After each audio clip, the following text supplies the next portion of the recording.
Bonjour à tous, donc vous le voyez, j'ai décidé de vous faire une petite vidéo sur le chapitre 7. Comme vous le voyez, j'ai tracé 3 cercles, et donc on est bien dans le chapitre 7, distance et compas. Donc pour commencer, j'ai tracé 3 cercles de rayons différents. Le premier cercle a pour rayon 2 cm, le deuxième cercle a pour rayon 3 cm, et le troisième cercle a pour rayon 5 cm. Ils sont du plus petit au plus grand. Première question que je vais vous poser, vous pouvez y réfléchir, c'est quel est le diamètre de chacun de ces cercles? Je vous laisse un petit peu de temps. Quel est le diamètre de chacun de ces cercles? Donc la réponse à cette question, elle est tout simplement dans votre leçon. Donc je prends l'extrait ici. On avait noté sous la forme d'une remarque que le diamètre d'un cercle est égal au double du rayon. Donc tout simplement, si le rayon du cercle vaut 2 cm, dans le premier cas, son diamètre c'est le double, donc c'est x 2. 2 x 2, 4. Donc je vais noter ça. Le diamètre, je vais le symboliser par la lettre D. Et donc D égale 2 fois le rayon, donc 2 fois 2, 4. Donc ici, le diamètre vaut 4 cm. De la même façon, si le rayon vaut 3, le diamètre c'est le double, et donc ça fait 3 fois 2, 6. Donc je le note. Ici, le diamètre c'est 6 cm. Et dans le dernier cas, si le rayon vaut 5, le diamètre vaut le double, donc 5 fois 2, 10. Donc je le note également, D égale 10 cm. Donc voilà, pour l'instant on a fait la partie plutôt facile. Maintenant on va se poser une nouvelle question. C'est, je considère le premier cercle, et je vous demande quelle va être en fait la longueur du tour. C'est ça la question qu'on va se poser. Si je fais le tour ici, quelle est la distance que je parcours? Même chose pour ce cercle-là, quelle est la longueur du tour? Et ici, quelle est la longueur du tour? Alors ça n'est pas une question facile, hein. A priori, on ne voit pas trop comment répondre. Alors, je précise quand même, c'est le genre de question auquel on s'est déjà intéressé cette année, c'est ce qu'on appelle un problème de périmètre. On cherche la longueur du tour d'une figure. Et donc ça, on l'a déjà fait dans un autre contexte. Donc, petit rappel, on a ici deux figures qu'on a déjà rencontrées, et le genre de question qu'on s'est déjà posé, c'est quel est le périmètre de chacune de ces figures. Donc, la première figure, quelle est sa nature déjà? Donc, on constate qu'il y a 4 angles droits, donc c'est un rectangle. Si on cherche le périmètre de ce rectangle, comment fait-on? Déjà, nous n'avons pas d'informations, on n'a pas de longueur écrite sur les côtés. Donc si on pose la question, la seule solution que je vois, c'est mesurer dans un premier temps les côtés. Donc, premier côté, la longueur du rectangle, ici je constate qu'elle fait 5 cm. Je vais le noter, rajouter en vert, 5 cm. Et la largeur du rectangle, si je la mesure, elle fait 3 cm. Et comme c'est un rectangle, c'est pareil de l'autre côté évidemment. Ici ça fait 3 et là ça fait également 5. Donc si je veux clairement le faire comprendre, je peux rajouter des codages pour dire que là et là c'est la même longueur et ici c'est la même largeur. Donc voilà, donc maintenant j'ai plus d'informations. Si je vous repose la question quel est le périmètre de cette figure, normalement maintenant on peut répondre. Donc quand on cherche à calculer le périmètre d'une figure, la première chose qu'on fait, c'est on commence par noter P. P comme périmètre, et ensuite on écrit la nature de notre figure. Donc ici on a un rectangle, donc P rectangle. Quand on cherche à calculer un périmètre, on additionne les longueurs qui sont sur les côtés. Donc une façon de ne pas se tromper, c'est de faire par exemple le sens des aiguilles d'une montre. Ça évite d'oublier un côté. Si je commence par ce côté-là, il mesure 5. Et donc je dois additionner toutes les longueurs pour calculer le périmètre. Donc 5 plus 3 plus... Ici ça vaut 5 comme en face, plus 3 ici. j'ai bien écrit 4 longueurs comme les 4 côtés. Et après, il n'y a plus qu'à effectuer l'addition. Donc 5 et 5, 10, 3 et 3, 6. Donc ça fait 16. Donc le périmètre de cette figure vaut 16 cm.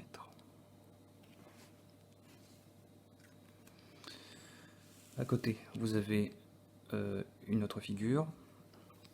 Alors, je ne l'ai pas indiqué, mais ici, il va y avoir un angle droit. Et donc cette figure, ça va être un triangle rectangle. La différence avec le cas précédent, c'est que ici, on a toutes les longueurs qui sont indiquées. Donc on n'a pas à mesurer cette fois-ci. Je vous fais remarquer quand même que c'est en kilomètres, donc ce ne sont pas les vraies dimensions, hein. Ici, ça fait quelques centimètres. Il y a marqué 5 km. Je dois garder ce 5 km pour la suite de l'exercice. Le principe est le même. Si je veux calculer le périmètre de ce triangle rectangle, donc je note P, triangle rectangle,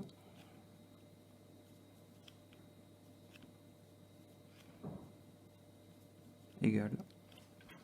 Et donc je vais additionner les longueurs des côtés, donc 7 plus 5 plus 8,5 égale. Et j'ai plus qu'à calculer. 7 et 5, 12, 12 et 8, 20, donc ça fait 20,5 cm.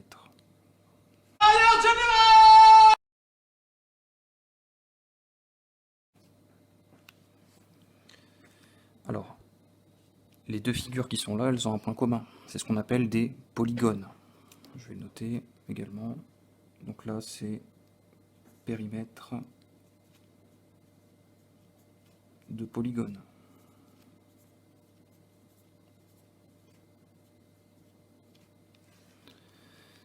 Dans les deux cas, on a fait la même chose. On a additionné les longueurs de tous les côtés. Mais dans la situation que je vous ai présentée précédemment, c'est pas possible de faire la même chose. Parce que ici, on n'a pas de côté. On n'a pas des polygones. Un cercle, c'est une figure qui est arrondie, ça n'est pas un polygone. Et donc là, on va devoir faire autrement. Donc là, alors, on va commencer par une démarche un peu expérimentale. Je vais prendre un fil et je vais l'enrouler autour de chaque cercle. Donc, par exemple, le petit cercle qui est là, je vais prendre mon fil. Alors c'est un fil d'imprimante 3D, mais vous pourriez prendre un fil de couture par exemple, et ça serait la même chose, hein. Donc, vous prenez votre fil et vous l'enroulez autour de votre cercle. Donc je vais le faire, et je vais faire un petit cut dans le montage pour une fois que je serai en place. Donc là, comme vous le constatez, je suis plutôt bien positionné. Tout ce qui me reste à faire, c'est un petit repère sur mon fil pour la suite. Donc là où les deux morceaux se rejoignent, je vais faire un petit repère.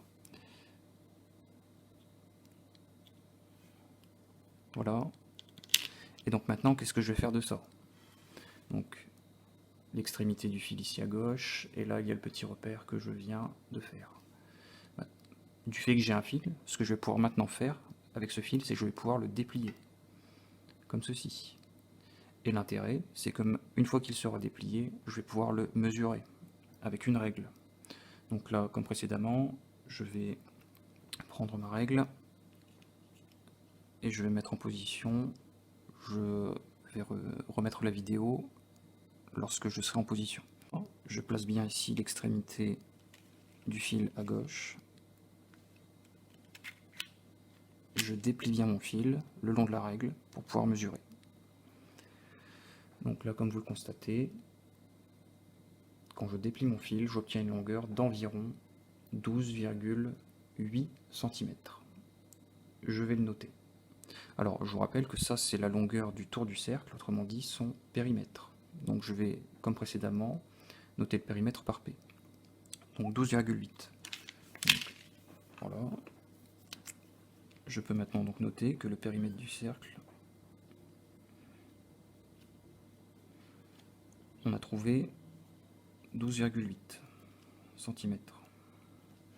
Alors, petite remarque.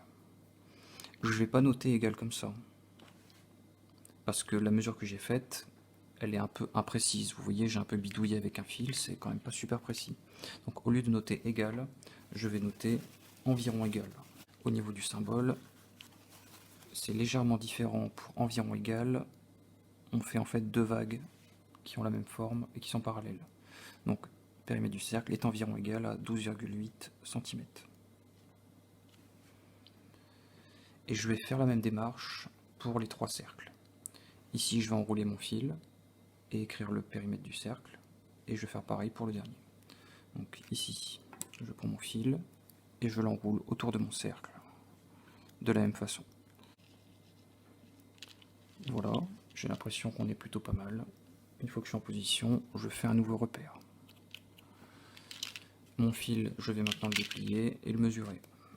Je déplie le long de la règle. Alors ça, c'était mon repère de tout à l'heure, hein, je ne me trompe pas. Maintenant, c'est ce repère-là. Et donc là, j'obtiens un périmètre du cercle d'environ 19. Alors on est entre 1 et 2 là, au niveau des graduations. On va dire 19,2. Je note le périmètre du cercle, dans le deuxième cas, est d'environ 19,2 cm.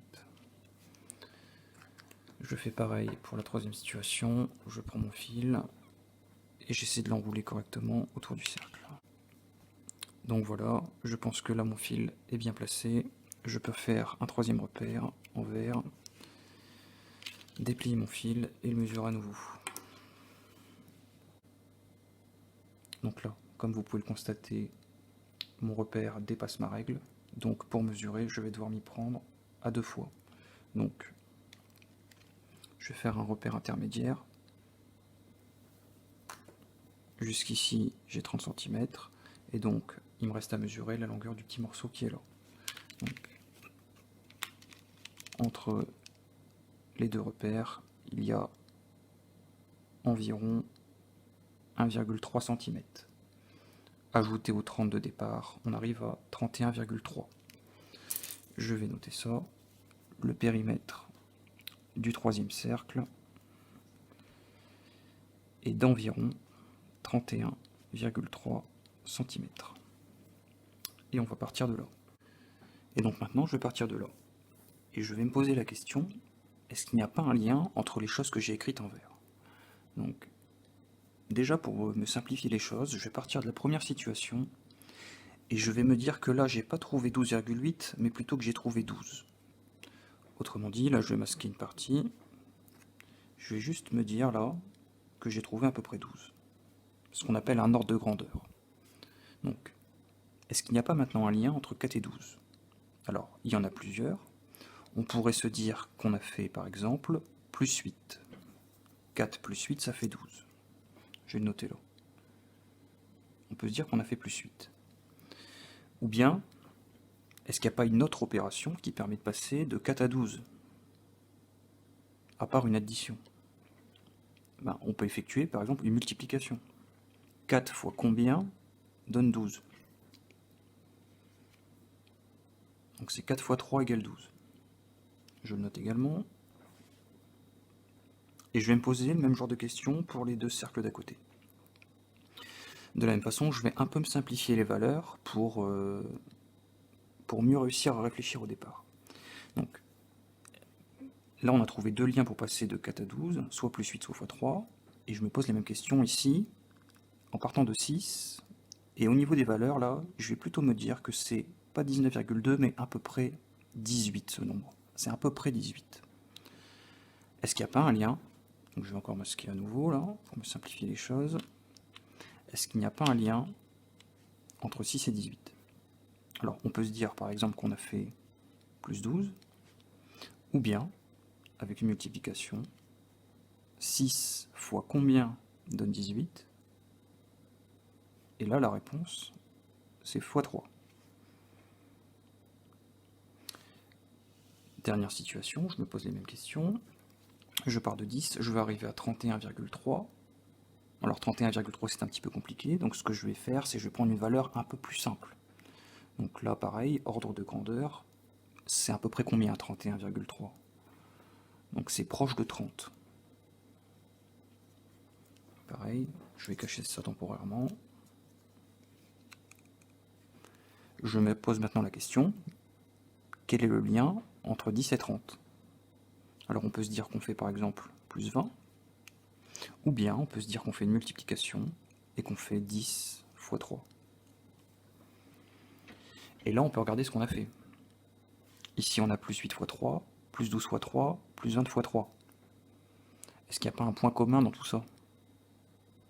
C'est les fois 3. Donc je me rends compte maintenant que mes additions de tout à l'heure, c'était pas la bonne logique. Elles ne me servent pas, je vais les effacer. Donc je résume. Ici, pour passer de 4 à 12, on fait x3. Pour passer de 6 à 18, on fait x3. Et pour passer de 10 à 30, on fait x3 également. Donc on vient de trouver une sorte de logique dans tout ce qu'on a fait précédemment. C'est que pour passer du diamètre d'un cercle D à son périmètre P, on fait x3. Je répète une fois. Pour passer du diamètre d'un cercle à son périmètre, il suffit de faire à peu près x3. Je précise bien que c'est à peu près parce que j'ai pris des valeurs plus simples que ce que j'ai trouvé précédemment. Donc maintenant ce que je voudrais faire, c'est être un petit peu plus précis. Et donc je vais me reposer les questions précédentes en essayant d'être plus précis. Donc on retient c'est à peu près x3, mais on veut trouver mieux que ça. Donc j'efface mes x3 et je vais reprendre les valeurs précises que j'avais précédemment. Donc je résume, on a trouvé que pour passer du diamètre d'un cercle à son périmètre, on fait à peu près x3. Mais ce que je voudrais faire maintenant, c'est être plus précis. Comment je passe de 4 à 12,8? Par combien est-ce qu'on multiplie pour passer de 4 à 12,8? Précisément. Ici également, comment est-ce qu'on passe de 6 à 19,2? Précisément, c'est fois combien? Et là, même question, fois combien? Alors, quand j'écris les choses comme ça, on est dans une situation où on a une multiplication à trous. 4 fois quelque chose doit donner 12,8. Multiplication à trous. Je le note.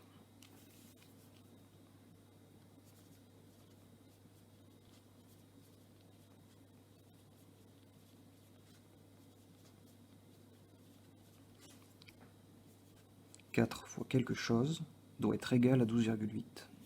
Multiplication à trous. Et on a vu précédemment qu'une multiplication à trous, en fait, si on cherche la valeur du trou qui est là, on doit faire une division. Pour trouver notre point d'interrogation, il faut faire une division. Le point d'interrogation, ça sera quelque chose divisé par quelque chose. Et les deux nombres que je dois utiliser, eh bien, ils sont là et là. Je dois faire 12,8 divisé par 4 pour trouver le point d'interrogation. Donc, je prends une calculatrice. 12,8 divisé par 4. Alors là, vous voyez, j'obtiens une écriture fractionnaire. Si on veut avoir une écriture décimale, il faut appuyer sur la touche SD de la calculatrice, qui est là. Donc j'appuie sur SD, et donc je trouve 3,2.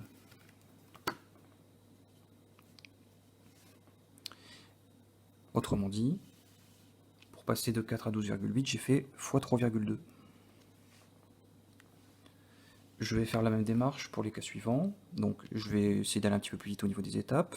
On a compris qu'il fallait faire une division. Donc là, je vais faire ce nombre-là divisé par le nombre de départ. Donc ma division va être 19,2 divisé par le nombre de départ qui était 6. Je prends à nouveau la calculatrice. 19,2 divisé par 6. J'appuie sur SD. 3,2 aussi. Et là, ça tombe tout pile. Donc je mets bien égal. Dernière situation, je dois faire le nombre de la fin divisé par le nombre de départ.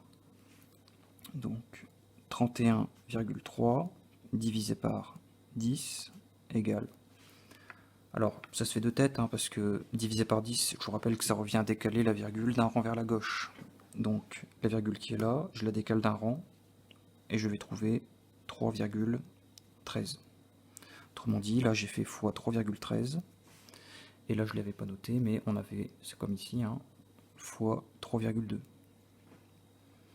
Et donc là on a trouvé précisément comment passer du diamètre d'un cercle à son périmètre. C'est en faisant fois 3,2 fois 3,2 fois 3,13. Alors cette fois-ci, on n'a pas les mêmes valeurs, mais elles sont assez proches. Et donc ces trois valeurs-là, qui sont assez proches, 3,2, 3,2, 3,1, elles sont proches de la même valeur. Et la valeur dont elles sont proches, on va l'appeler pi.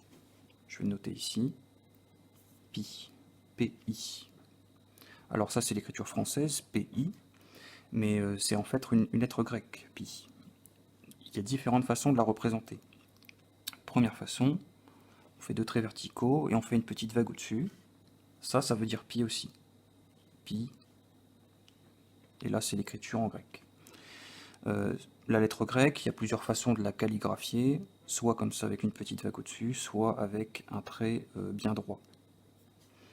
Donc la lettre pi représentée en grec avec soit une petite vague, soit un trait bien droit, et là c'est l'écriture française. Donc je répète, hein, les trois valeurs que j'ai trouvées là en fait, ce sont des valeurs qui sont proches du nombre pi. Alors la valeur de pi, on peut la calculer précisément. Il y a différentes façons de le faire en mathématiques. Je ne vais pas rentrer dans le détail, mais il est possible d'être plus précis encore que ce que moi j'ai fait là.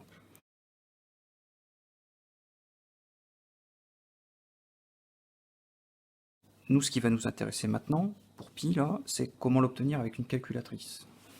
Donc, si vous regardez bien, là, le symbole que j'ai dessiné, ici, là, il est sur la calculatrice.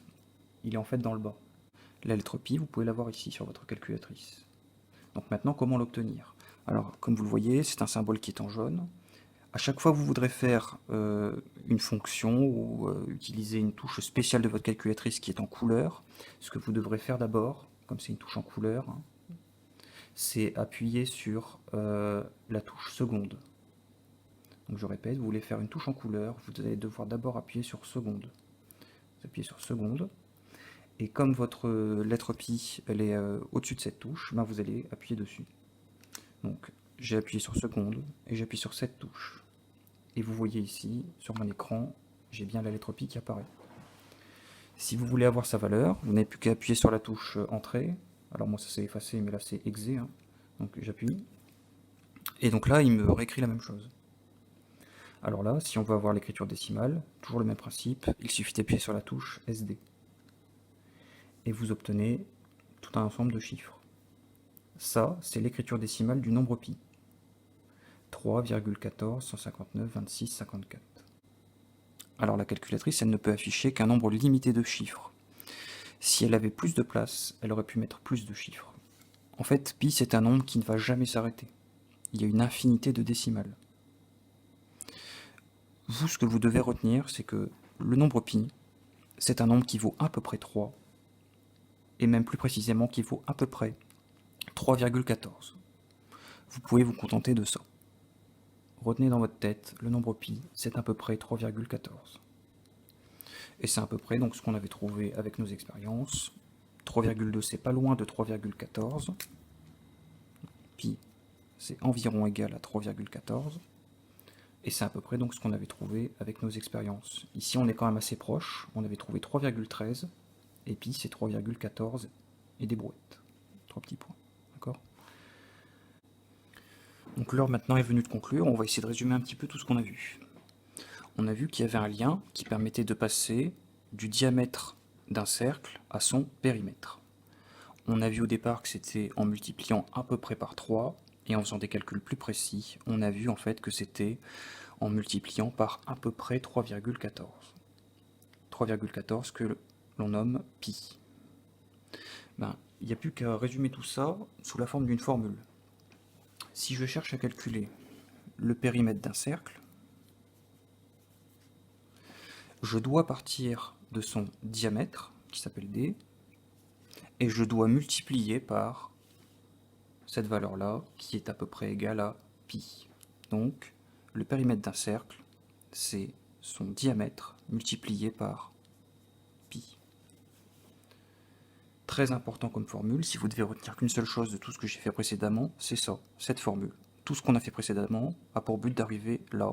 Le périmètre d'un cercle, c'est son diamètre fois on va voir qu'il y a en fait une deuxième formule qui permet de calculer le périmètre d'un cercle, mais on va l'obtenir très simplement en partant de la formule qu'on vient d'écrire. Donc en dessous, on va écrire une deuxième formule, qui est équivalente en fait à la première formule. Tout ce qu'on va se dire simplement, c'est que en fait, le diamètre d'un cercle, ce qu'on avait fait au tout départ là, le diamètre d'un cercle c'est quoi? Ici, je vais tracer en rouge un diamètre. Le diamètre d'un cercle, c'est en fait le double du rayon.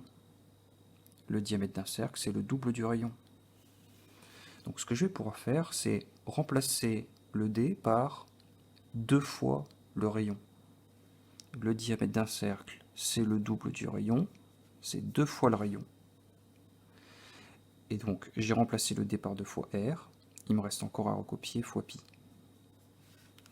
Et donc là, j'obtiens une deuxième formule pour le périmètre du cercle. 2 fois rayon fois pi va me donner le périmètre du cercle. Donc, encore une fois, ce que vous devez retenir de tout ce que j'ai fait précédemment, c'est ces deux formules-là.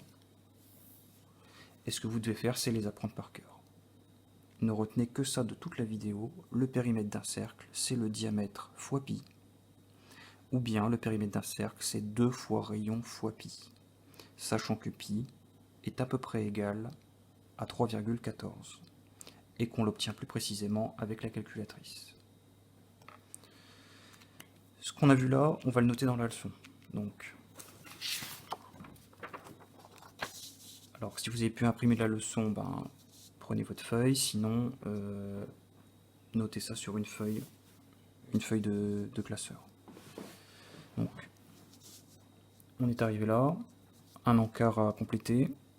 Comment fait-on pour calculer la longueur d'un cercle? Alors, calculer la longueur d'un cercle, c'est comme calculer son périmètre.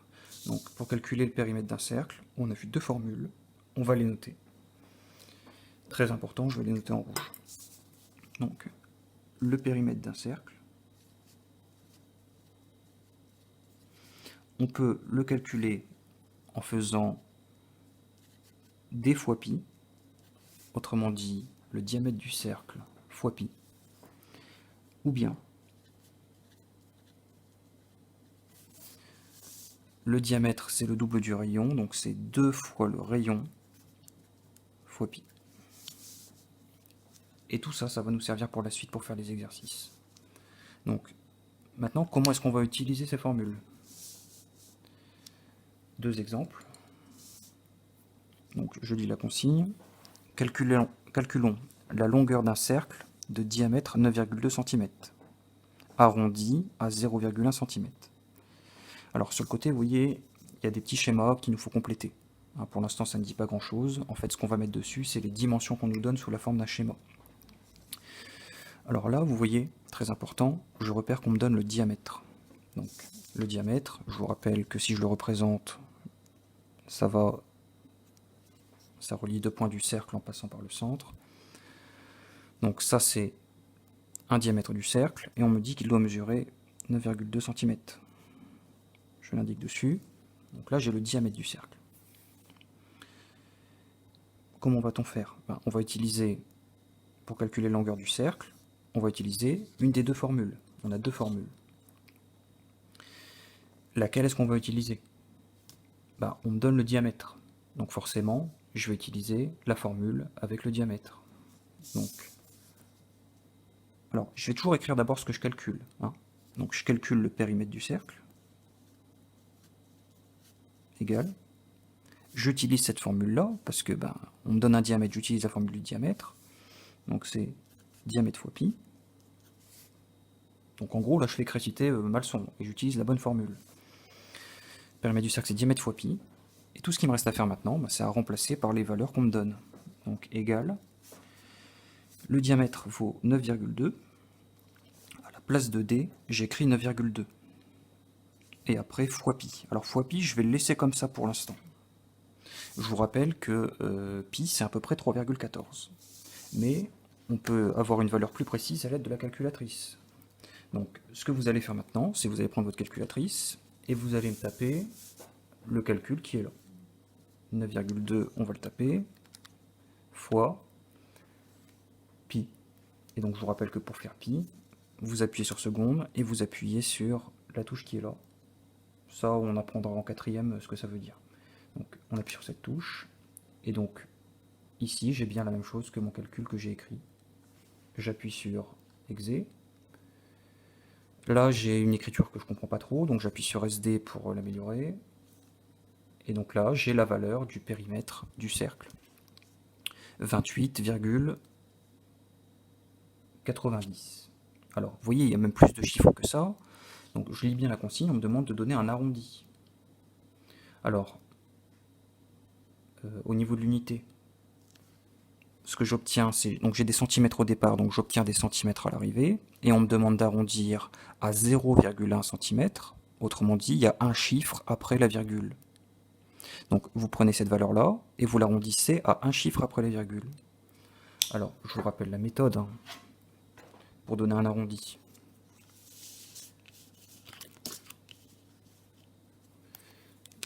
Je recopie plusieurs des chiffres là. 28, j'en recopie plusieurs sans trop me poser de questions. Je veux un arrondi à 0,1. Un chiffre après la virgule.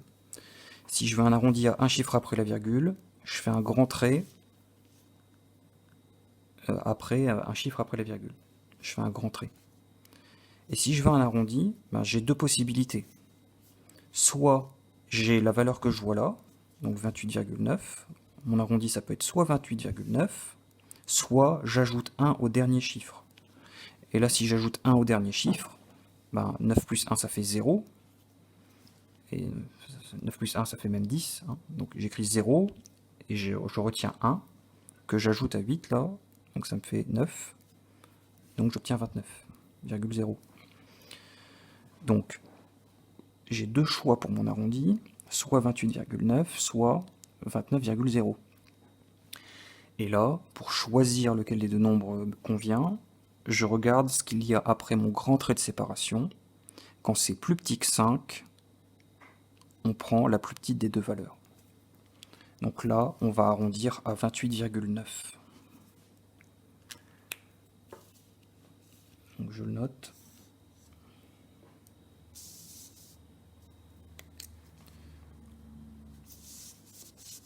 Environ égal à 28,9. Et j'oublie pas de mettre l'unité. J'avais des centimètres pour mon diamètre au départ, donc j'obtiens des centimètres pour mon périmètre.